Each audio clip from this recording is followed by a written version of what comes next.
Hello everyone, we'll be reading next in the House of Night, Mythology, Folklore, and the Religion in the PC and Kristen Cast Vampire series. It has been edited by PC Cast.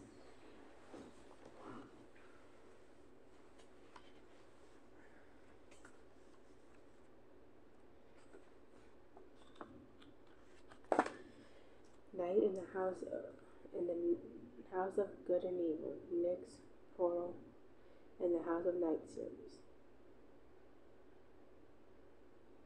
There also stands the gloomy House of Night, ghastly couch shrouded in darkness. Before it alas stands erect, and on his head in unweary arms firmly supports the broad sky, where night and day cross a bronze threshold and then come close and greet each other.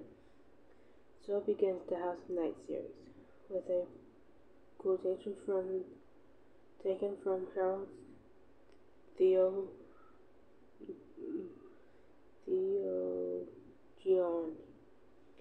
From the very beginning, the reader of PC and Kristen Cast popular series is clued into the fact that Nyx, who is known as Night, personified both in the books and our world's mythology, is at the very center of events. It all comes back to her, as we see each time again throughout the series. Nyx, Greek goddess of night, is traditionally known as a primordial god, one of the creators of the world.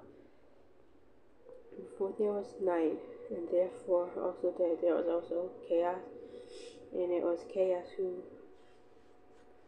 conceived a daughter and named her Nyx.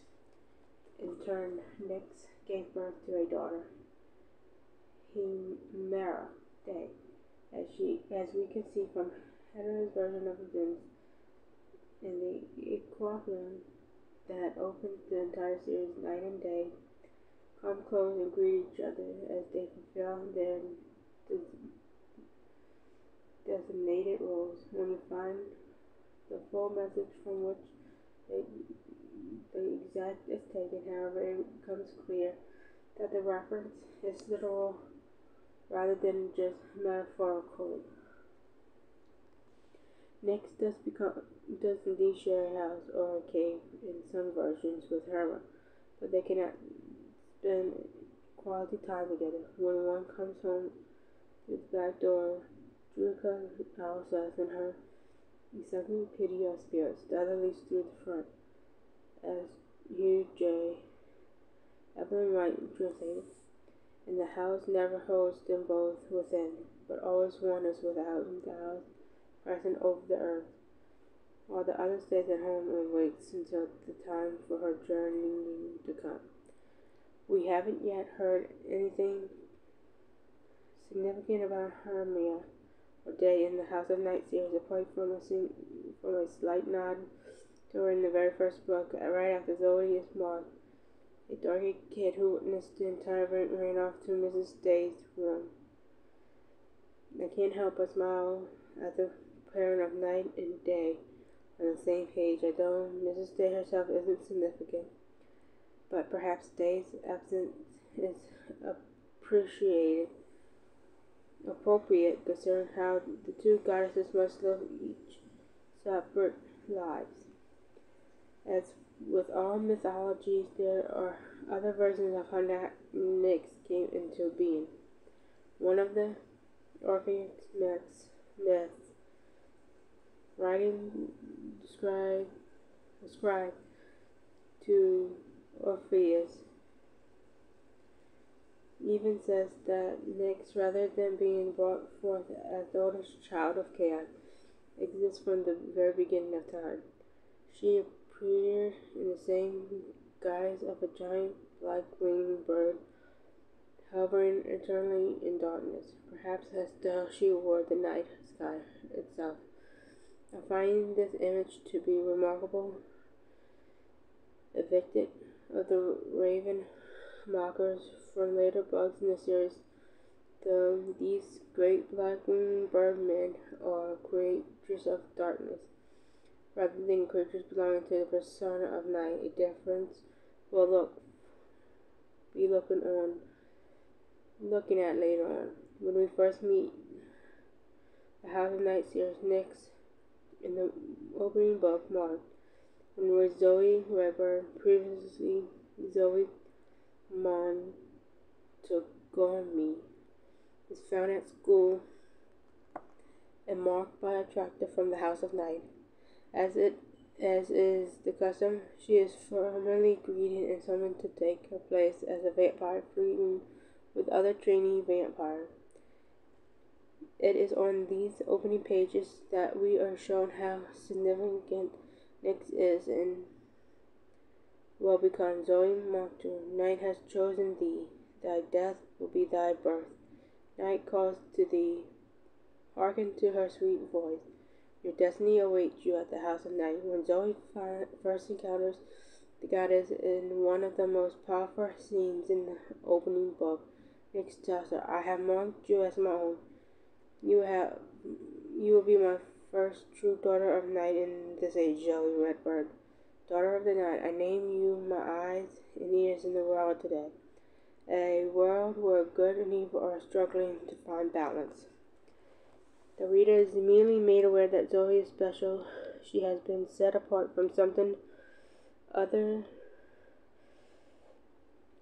more than just unusually bred of flailing. She is a daughter of night, and just as Nyx had many children according to myth, children who play hugely important roles in the workings of the world, Zoe finds that she too will be forced to become a part of events far greater than she could ever have imagined. Nyx is an interesting choice of goddess for the vampires to worship. She is firmly rooted in Greek mythology, and yet large parts of the House of Night world building are influenced by other cultures and religions, in particular pagan and Wiccan, along with Native American. It's a fantastic mix, especially when Christianity, especially Catholicism, is added in the forms of the Benjamin nuns led by Sister Mary Angela. In the series, Nyx is presented in many forms throughout the world. As the goddess says herself when she tells Zoe, I am known by many names, but you may call me by the name by which the world knows me today, Nyx, marked. The Greek root of Nyx are rightly acknowledged, however, when she explains in truth it was the ancient Greeks touched by the change who first worshipped me as their mother. They search for would end their endless night.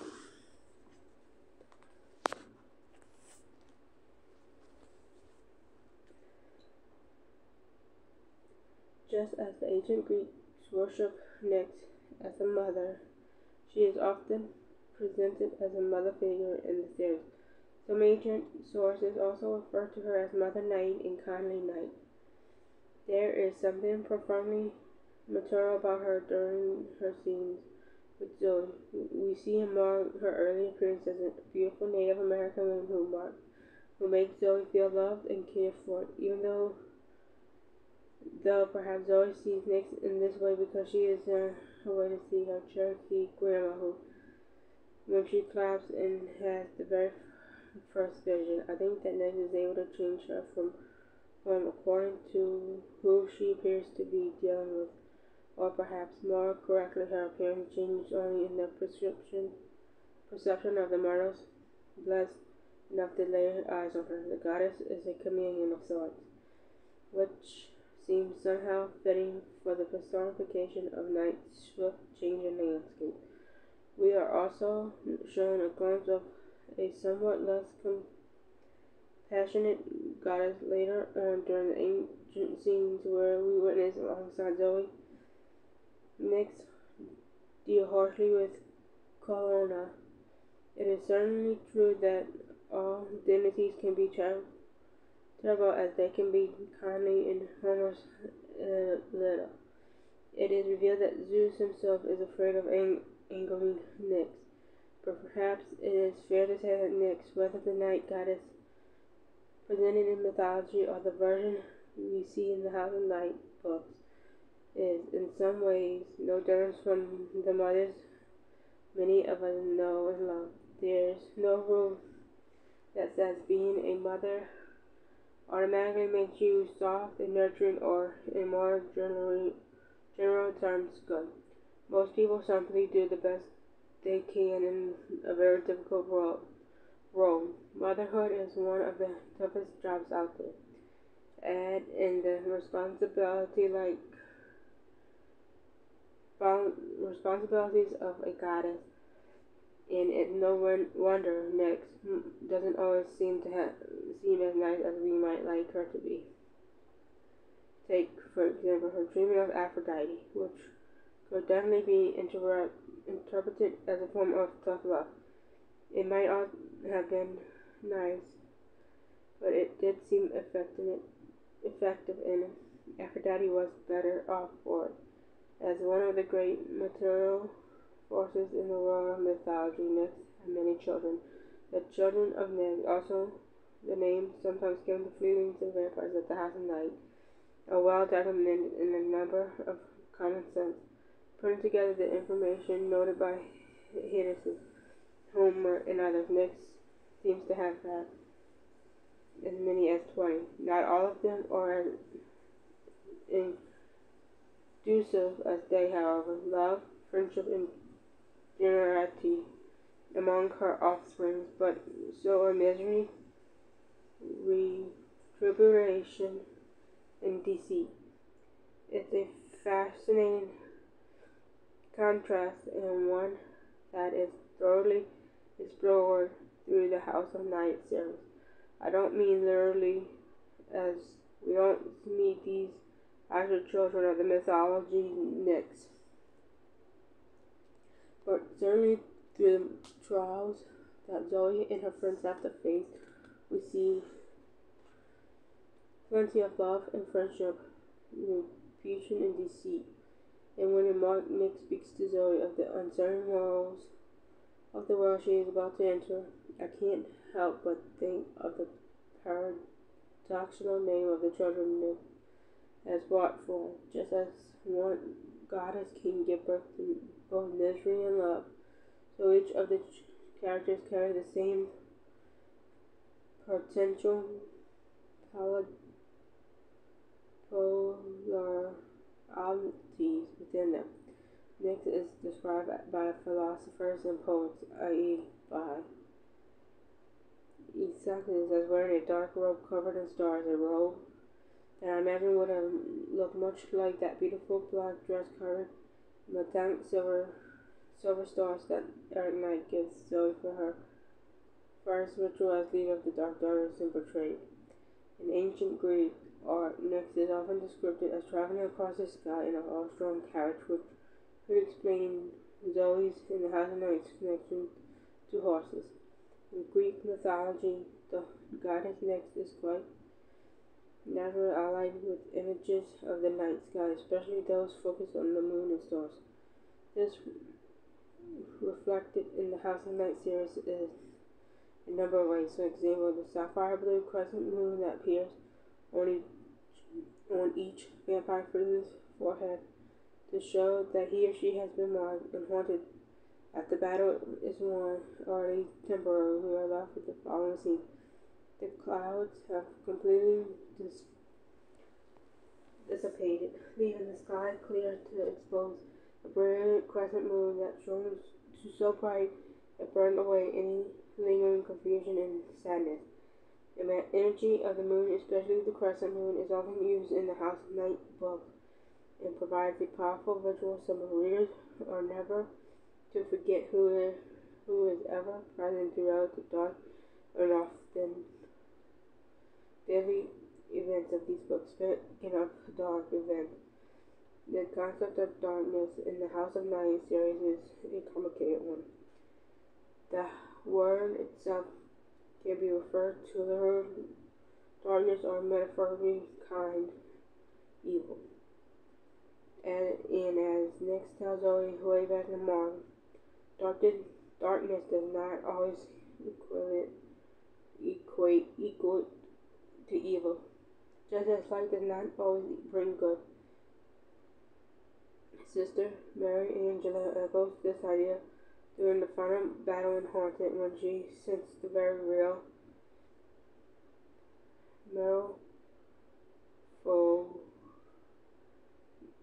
merciful darkness radiating from that right. The fourth high priestess is quick to remind the knight, "Of course you sent darkness from me. My goddess is night personified." To which Sister Mary Angela Cummings replies, "No, I am acquainted with Nyx, and though she performs night, she doesn't traffic with darkness." Think, too, of the black and white bulls used in later House of Night books to represent the ultimate battle between light and darkness. Light is represented by the black bull, darkness by the white bull. In the House of Night series, things are not always what they seem. Darkness is presented in the House of Night series in yet another way. Erebus, the great personification of darkness. It is Erebus who is the significant other in the goddess's life, not as I might originally have explained Nyx's daughter Day, though he has yet to appear in the series. Despite Nephrit's bogus claim that Corona is Erebus reborn, he casts a shadowy presence over the characters' lives.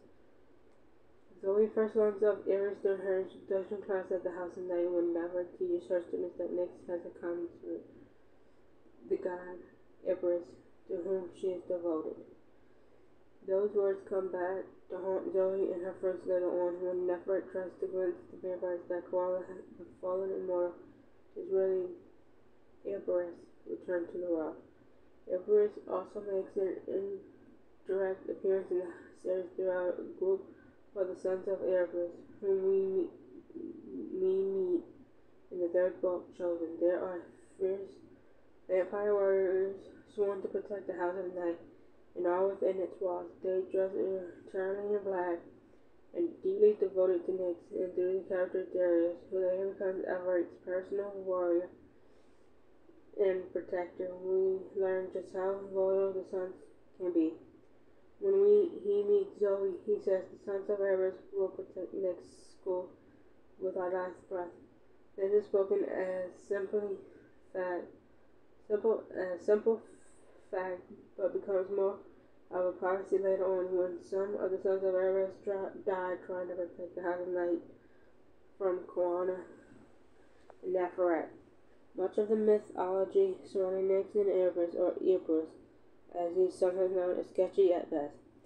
You have to dig a little deeper and read tales of other gods and goddesses in order to glean any useful information.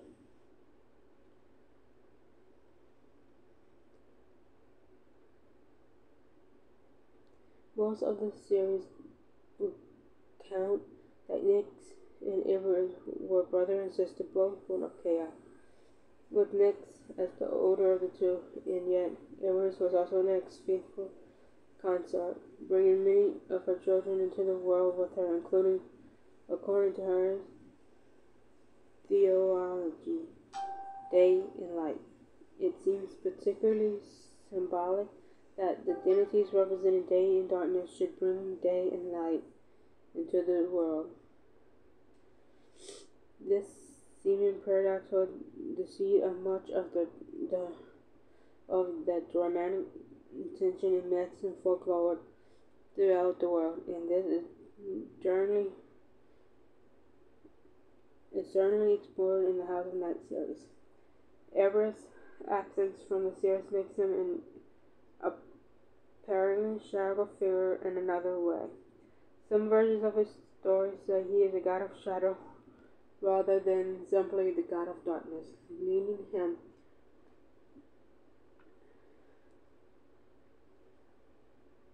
a slightly more sinister feel. He may even have resided in the underworld, the land of the dead. but regardless of his roots, he is yet another thing that allows us to see the true power of Nix. As presented in the cast world, the goddess concert is reluctant to the sidelines. No matter how many mentions or minor appearances there might be of other gods and goddesses, the House of Night series seems only to have one major identity. Of course, Greek mythology is not the only place we should look for material that might inform our understanding of a figure as mysterious and complex as Nyx. As the goddess says herself as in more, I am known by many names: changing woman, Gaia, Akulu,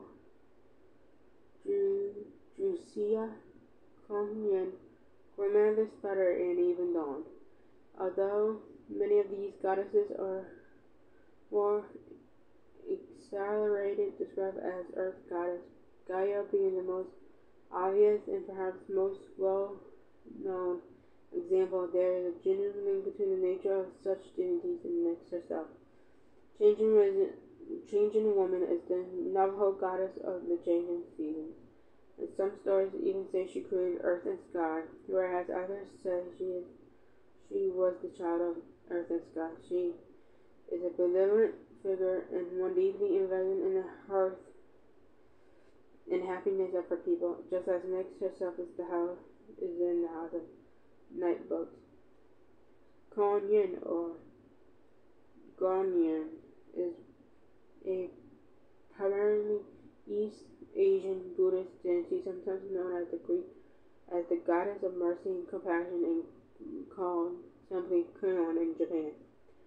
What is especially interesting about her is that some scholars believe she is associated with the Virgin Mary, an idea that comes up in the House of Night series when Sister Mary Angela voices her belief that Mary and Nyx are different faces of the same divinity. In 17th century Japan, Christianity was banned and it became necessary for believers to follow their faith in secret. Some groups managed to continue their worship of the Virgin Mary by using statues disguised as the goddess Kunan. In 10th, Damien even mentions this practice in reference to the spread of Christianity throughout Europe. You should remember that in your Freeman Handbook 101, Mary is illustrated as one of the many faces of Nyx. It is well documented that during the influx of Christianity into Europe, shrines to Gaia as well as Nyx were converted to shrines for Mary as long before people converted to the new religion. Grandmother Spider, also mentioned by Nyx in the House of Night novel, created the world in many Native American legions. In some references, she seems more like an earth goddess, but in others, she is seen as the creator of the stars in the sky. Her web is the sky itself, and drops of dew caught on each silken strand are the stars. There are many other instances of night goddess in world mythology that Nyx does not mention, like Tipu, the Maria, goddess of night, whose name is usually translated as Great Lady of the Night. Some online sources refer to her as the goddess of death and ruler of the underworld as well. She also gave the sunset in red color. It was this final point that made me realize how good a representative of Nyx she would be for the Red Flames led by Stevie Ray, especially with their ability to survive death and their desire to live underground. Even if the cast didn't considerably borrow from Mara mythology, there is still a sense of righteousness to those Red Flames as a new breed of vampires among Nyx's people. In Norse mythology, night is personified by the goddess Noa. Stories of this night goddess can appear to be can apparently be found in the famous post at one of the primary sources of Norse mythology. It is widely believed to have been written in the 13th century by Snorri Sturluson in Iceland, and was probably the first time that the history of the various gods and goddesses were given order and written in the coherent form. In it, Noah gives birth to the personification of Earth, a connection that echoes through the House of Night books. All 5 elements are important to Nyx, but Earth seems to have a special place for her. Again, my mind focuses on Stevie Ray and her affection for Earth. After all, why would Nyx give the leader of this new breed of vampire such a strong connection to Earth if it weren't important to her? Mythology, the cast associate Nyx with Earth. Goddesses such as Gaia and Changewoman, not just another goddess of night. Egyptian mythology has a goddess of the sky, Nut. Her name, sometimes spelled N-U-I-T, literally translates as night, and is one of the most ancient of all Egyptian goddesses. It is generally understood that she was originally known as the goddess of nighttime sky, which makes her a reasonable counterpart to Nyx. It's interesting, if not necessarily significant, that the ancient Egyptians often became Nut as a scarce cow in some form in some of the artwork, and surely reminiscence of the black bull and the white bull resembling light and dark and good and evil. We learn in Barn. In the House of Night series, Nyx is also associated with animals, whether it is horses. Females take riding lessons in horses, as well as care for at the school. The cats that fill the corridors of the House of Night became bound to particular students to more traditionally feared and hated creatures such as snakes. In Book 2, Betrayed, Zoe says, "Correct me if I'm wrong, Damien, but aren't snakes closely allied with Nyx? Haven't they gotten a bad reputation because historically they've been similar of female power, and men wanted to take the power away from women and make it something disgusting and scary instead? This is a common thread woven throughout the book's myths or recast, pun intended, that where women have previously been mingled, the truth might be somewhat different. In Betrayed, Zoe also learns that the Gorgon wasn't a monster who turned men to stone out of hatred, but was in fact a famous vampire high priestess whose goddess-given gift was an authority for Earth. And in more, it is revealed that the Amazons weren't man haters at all, but simply powerful women, female vampires. We can get more information on Amazon society in the Feuding Handbook 101. Being matriarchal and by associated pro-female doesn't automatically mean that a culture has to be anti-men. Although vampire societies medical male vampires are not treated as second-class citizens, as Neverwrite says in the very first book. We respect and appreciate the Sons of Night and consider them our protectors and consorts. Eric Knight, with that last name, it was obvious that the talented young actor would become a significant figure in Zoe's life. Along with the other male vampires in the series, he is treated with a great deal of admiration, at least until he starts acting like a jealous stalker with anger management issues, and not just for his own looks. And tempted, this theme of respect and admiration for each other's differences come to fruition when Liam Braun tells Stevie Ray, "Nyx is our goddess. You can't really believe there is only one deity for a world as complicated as ours."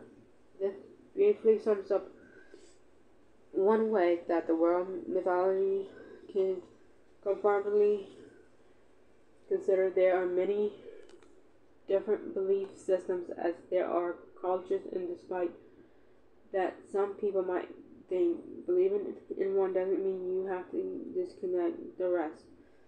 There is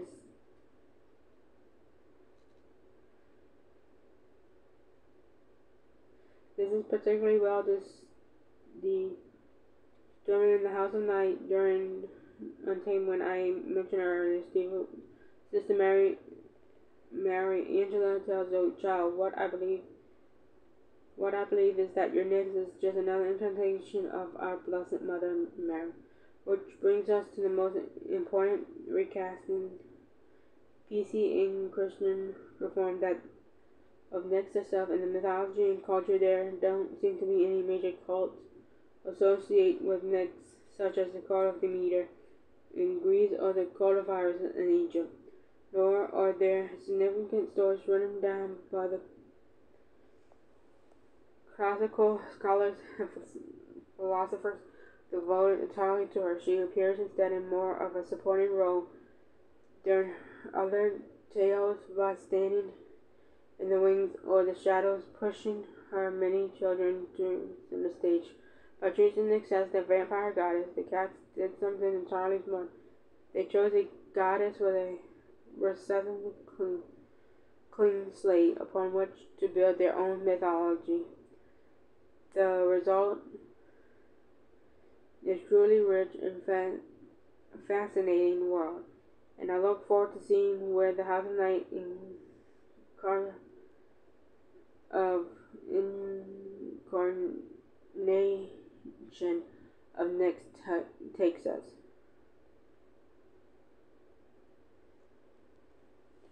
That will be it for chapter 1. We will be starting chapter 2 tomorrow. The Dangerous Dead Vampires Mythology in the House of Night series. That will be tomorrow.